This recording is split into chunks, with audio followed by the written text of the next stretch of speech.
Jumpa lagi dengan saya, Mr. Sorchan, di dalam channel pengembangan kepribadian atau mentoring self improvement. Konteks besar kita adalah bagaimana kita ingin memberikan perbedaan kepada orang lain, memberikan makna hidup dan dihubungkan dengan kepemimpinan. Kita juga masih membahas tentang mengutamakan orang lain. Tapi kalau kita belajar mengutamakan orang lain, ada yang perlu diingat. Satu hal yang penting, yaitu ubah diri kita sendiri sebelum kita mengharapkan perubahan pada orang lain. Jadi, jangan lupa bahwa ketika kita ingin mengutamakan orang lain, ada satu perangkap yang harus kita hindari, satu jebakan yang harus kita hindari, bahwa ketika kita ingin membuat perubahan, membuat perbedaan, kita pasti punya keinginan untuk mengubah orang lain. Tetapi hati-hati perangkap ini. Ketika kita ingin mengubah orang lain, kita lupa bahwa kita harus yang pertama kali berubah. Nah, perangkap itu biasanya kepada orang-orang yang belum berpengalaman atau orang-orang yang baru memulai karir atau masih muda. Itu seringkali orang-orang seperti itu mereka berpikir membantu orang lain itu berarti mencoba mengubahnya. Jadi orang tersebut akan menjadikan mengubah orang lain sebagai tujuan. Mereka memberikan pesan-pesan, memberikan informasi, mereka ingin mengangkat orang ke tempat yang lebih tinggi. Mereka ingin mengubah hidup orang lain, mereka memberikan saran, informasi. Namun mereka menjadi sangat idealis.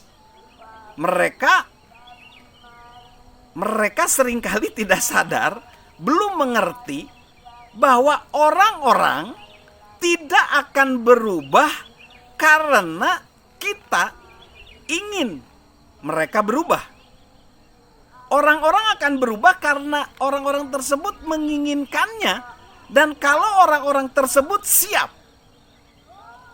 Yang menjadi seringkali luput dari perhatian adalah orang yang pertama kali harus kita ubah adalah diri kita sendiri. Memimpin diri sendiri selalu menjadi yang pertama. Itulah prasyarat untuk memimpin orang lain. Jika kita ingin mengubah dunia, diri kita sendiri harus berubah. Orang-orang tidak bisa menjadi agen perubahan jika mereka sendiri belum mengalami perubahan positif. So, kita harus belajar melakukan introspeksi diri sebelum kita mengoreksi orang lain. Dengan kata lain, kita harus mengubah diri kita sendiri sebelum kita bisa mengharapkan, menularkan, memberi dampak perubahan pada orang lain. Kita tidak bisa memberikan apapun yang enggak kita miliki. Kita tidak bisa memberikan apapun yang tidak kita miliki. So, jika kita ingin melihat orang lain berubah, kita harus terlebih dahulu berubah.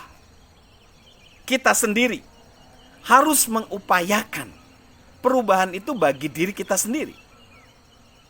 Jadi ini akan mengubah kita dari mentalitas hanya sekedar teoritis, misalnya seperti teoritis itu edukator, menjadi memimpin, menjadi example, menjadi model menjadi teladan. So, jika kita sadar, jika kita berubah, lalu kita mengutamakan kebutuhan orang lain di atas kebutuhan kita sendiri, kita lebih peduli tentang keinginan mereka daripada keinginan kita sendiri, kita bisa memberi pengaruh. Kita bisa berbicara sebagai seorang teman, sebagai seorang sahabat. So, jadi kita juga bisa berbicara tentang kondisi kita. Ketika kita ada di titik terendah kita, kita bisa bagikan pergumulan kita. Kita bisa membagikan kisah struggle, pergumulan kita. Jadi kita makanya di dalam mengutamakan orang lain tadi, kita jadi nggak takut membagikan kisah kita. Nah, hal ini ada salah satu contoh yang bagus itu di satu lembaga bernama Global Teen Challenge. Organisasi ini adalah organisasi nirlaba yang bergerak di rehabilitasi narkoba bagi para anak-anak remaja. Lembaga Global Teen Challenge ini, dia menggunakan kekuatan perubahan diri atau kekuatan transformasi pribadi untuk membantu orang lain. Presidennya berbicara bahwa di dalam Global Teen Challenge, tingkat keberhasilan organisasi ini hampir 70%. Padahal lembaga lain hanya 18%. Presidennya ngomong gini, hampir semua orang yang bertugas mengajar di Global Teen Challenge adalah mantan pecandu narkoba. Jadi, kata presidennya, kami tidak memasukkan orang-orang yang hanya tahu tentang teori narkoba. Kami tidak memasukkan hanya seperti seorang guru yang berbicara ke murid-muridnya. Mereka, orang-orang tersebut mengalami perubahan luar biasa ketika orang yang mencoba membantu mereka berhasil keluar dari kesulitan yang sama. So, guys, sahabat Mr. Sorchan, ada begitu banyak motivasi, harapan, dan kredibilitas ketika orang yang pernah berada di sana berusaha keras dan terus melangkah meraih kesuksesan. Jika orang yang meminta kita berhenti, misalnya menggunakan narkoba, namun belum pernah mengalami semua terobosan itu, tidak akan ada landasan bersama atau tidak ada kredibilitas.